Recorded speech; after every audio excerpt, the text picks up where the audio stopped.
Colossus is the best ride at Thorpe Park, is what I would say if better rides didn't exist. See what I did there? I left out that little bit so you'd watch the video. Oh, wait, but now that I have you here, I want to talk about how good Colossus actually is, because I found a lot of people are a little harsh on this ride. But before we get into this video, we gotta talk about the boring stuff.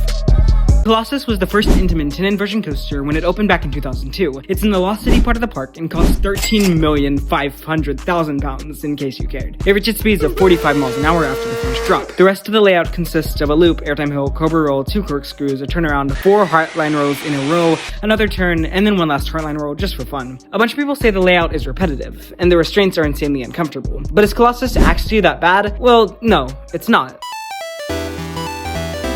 Okay, but wait. Why is it not?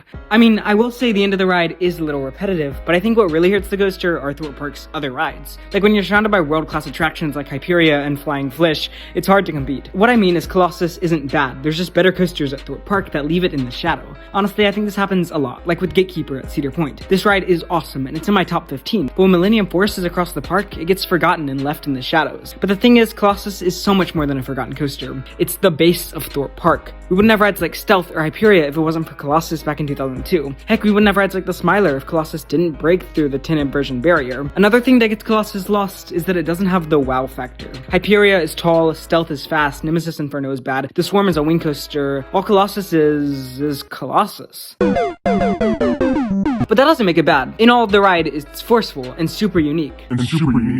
Okay, maybe not, but what I'm trying to say is Colossus isn't a bad coaster, it's just at a weird place between being amazing and being Nemesis Inferno. Going back to the Gatekeeper reference, if Gatekeeper was at most parks, it would be a standout. Now put Colossus in Chessington and everyone would love it. It's like comparing real-life coasters to coaster studios. No?